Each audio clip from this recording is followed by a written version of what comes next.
تحسین کو خراج تحسین۔ Interview major Abdul Quddus Farooqui. میں اس خیال میں تھا کہ میجر صاحب کی اچانک دبنگ آمد ہوگی، اس لیے میری نظریں وقتاً فوقتاً اندرون دروازے کی سمت دیکھتی رہتی تھیں۔ علی عمران ممتاز نے ہم تینوں کے ہاتھوں میں سوال نامہ اس نصیحت کے ساتھ لکھ کر پکڑا دیا تھا کہ یہ سوال آپ لوگوں نے میجر صاحب سے پوچھنے ہیں۔ ہم لوگوں نے اپنے اپنے سوال نامے والا پرچہ سنبھال لیا۔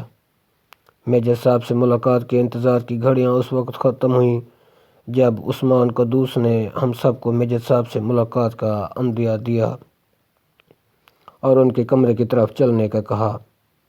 ہم جب ان کے کمرے میں داخل ہوئے تو وہ اپنے بستر پر استراحت فرما رہے تھے۔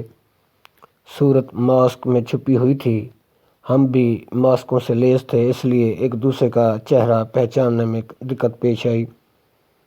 ہمیں انہوں نے بیٹھنے کا اشارہ کیا، ہم لوگ اپنی اپنی نشست پر بیٹھ گئے۔ کچھ لمحے گزرنے کے بعد میجر صاحب بستر سے اٹھے اور سامنے کرسی پر برجمان ہو گئے۔ مجھے اس وقت حیرت ہوئی جب عمر قدوس نے چلنے میں انہیں سہارا دیا اور بازو سے پکڑ کر کرسی پر بٹھایا۔ میجر صاحب کی ٹانگیں کافی کمزور ہو چکی ہیں، اس لیے وہ اپنے وجود کا وزن ان پر نہیں ڈال سکتے، اس لیے انہیں چلنے میں دشواری کا سامنا کرنا پڑتا ہے۔ وہ سامنے کرسی پر بیٹھے اور ساتھ ہی انہوں نے اپنا ماسک بھی اتار دیا۔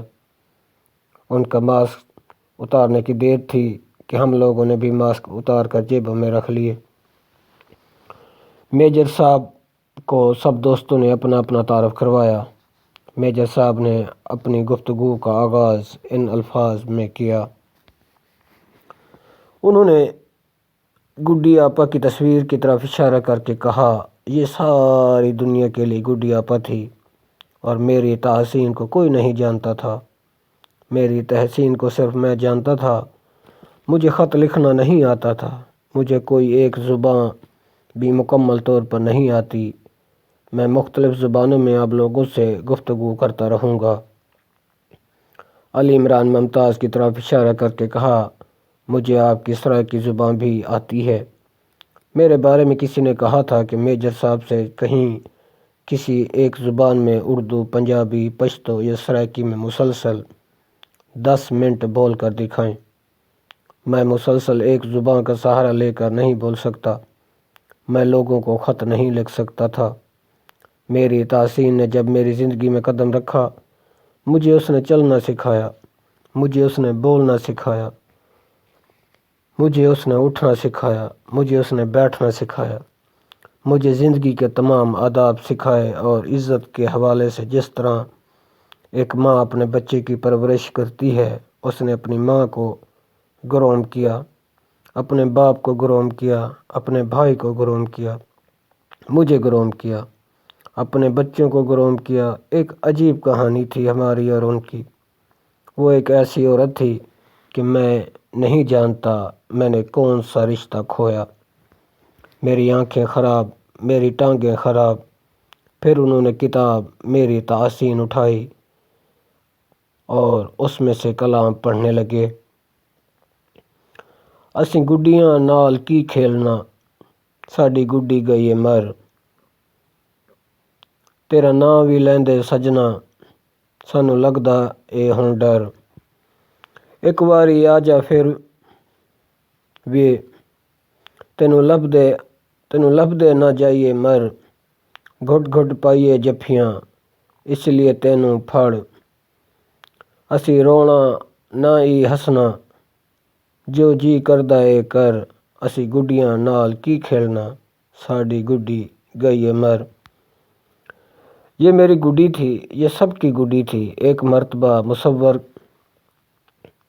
کے ایڈیٹر جس کا نام منیر احمد تھا، وہ گڈی آپا کا انٹرویو لے رہا تھا۔ میں عام طور پر درمیان میں نہیں آتا تھا۔ انہوں نے درخواست کر کے مجھے بھی بٹھا لیا۔ انہوں نے مجھ سے کہا، گڈی آپا کو تو ساری دنیا جانتی ہے، آپ کو کون جانتا ہے؟ میں نے کہا، مجھے آپ کی آپا جانتی ہے۔ تحسین کی اور میری عجیب کہانی تھی جو اللہ میاں نے اپنے قلم سے لکھی تھی۔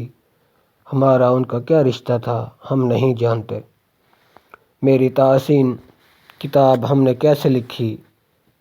ہم تو کتاب لکھ ہی نہیں سکتے تھے، ہم تو تھے فوجی آدمی، بندوق چلانے کے علاوہ کوئی نہیں جانتے تھے، کچھ نہیں جانتے تھے۔ نہ جو ہمیں مارتا ہے اسے دیکھتے ہیں اور جسے ہم مارتے ہیں وہ ہمیں نہیں جانتا۔ ہماری کوئی دشمنی نہیں ہوتی۔ جو وطن کا دشمن ہے وہ میرا دشمن ہے۔ ہمیں کسی کی شکل سے کوئی تعلق نہیں، ہمیں کسی کے قد سے کوئی تعلق نہیں، ہمیں کسی کے قبیلے سے کوئی تعلق نہیں۔ آج نریندر مودی اگر میرے وطن سے محبت کرنے لگے تو میں اس کے پاؤں پکڑ لوں گا۔ آج وقت کا حکمران اگر میرے ملک کے خلاف بولے تو میں اسے گولی مار دوں گا۔ میں پیشے کے لحاظ سے فوجی ہوں، مگر میرا اصل پیشہ کیا تھا؟ میں پائلٹ تھا، ہوائی جہاز اڑاتا تھا۔ میں نے 3-4 قسم کے جہاز اڑائے ہیں۔ 150 ہائپر L-19 راولپنڈی میں ہمارا گھر ہوتا تھا۔ آج کل جہاں وومن یونیورسٹی ہے، یہ کبھی پریزیڈنٹ ہاؤس ہوتا تھا۔ اس پریزیڈنٹ ہاؤس کے بالکل قریب میرا گھر تھا، اتنا دور تھا جتنا گیٹ سے آپ ہمارے گھر آئے ہیں۔ نئی ہماری شادی ہوئی تھی۔ 30 دسمبر 1968 میں ہماری شادی ہوئی تھی اور ولیمہ 1 جنوری 1969 ہوا تھا۔ اس کی کچھ دوستیں تھیں جو سی بی کالج سے پڑھ کر آئی تھیں۔ اس وقت سی بی اسکول ہوتا تھا۔ اس زمانے کی سہیلیاں آ گئیں اور انہوں نے ہم سے ملاقات کی۔ انہوں نے مجھ سے پوچھا، کپتان صاحب آپ کیا کرتے ہیں؟ ہم نے کہا ہم جہاز اڑاتے ہیں۔ وہ مجھ سے کہنے لگی، آپ ہمیں جہاز میں بٹھا سکتے ہیں؟ میں نے کہا یہ جہاز دفاع کے کام آتا ہے، اس میں سواریاں نہیں بیٹھ سکتی۔ انہوں نے اصرار کیا، جہاز دکھا سکتے ہیں؟ میں نے کہا نہیں۔ وہ کہنے لگی دور سے دکھا سکتے ہیں؟ میں نے کہا ہاں، ہم دھیمال کیمپ سے اڑا کرتے تھے اور کینٹ میں ہمارا دفتر تھا۔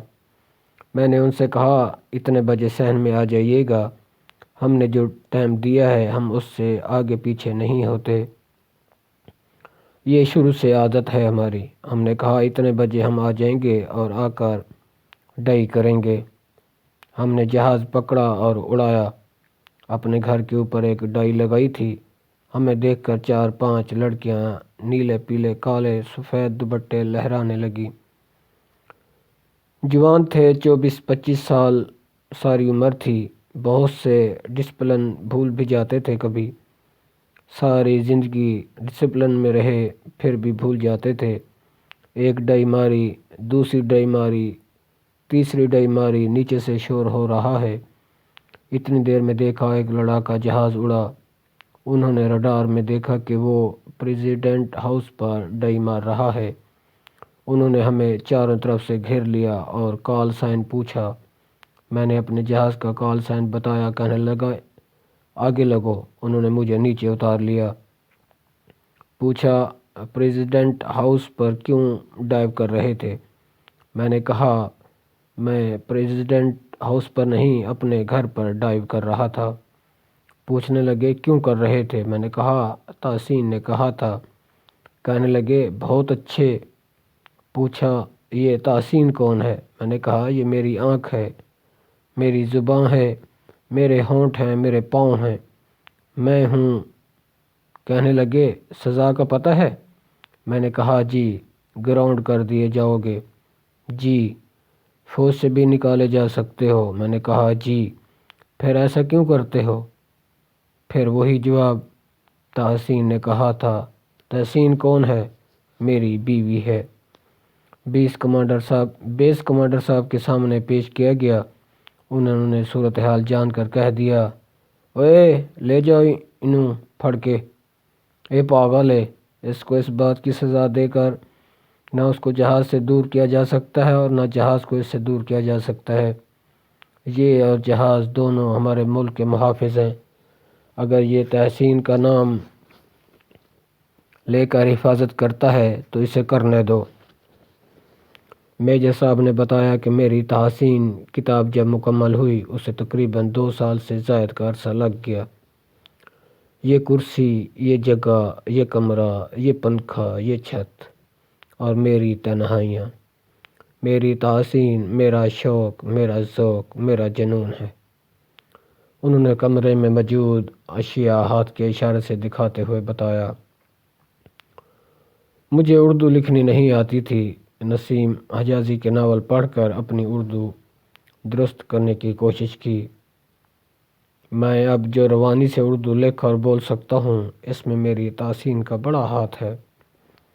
میری تحسین کتاب کا سارا مسودہ تیار ہوا تو پبلشر پیچھے پڑے ہوئے تھے کہ وہ اسے شائع کریں گے۔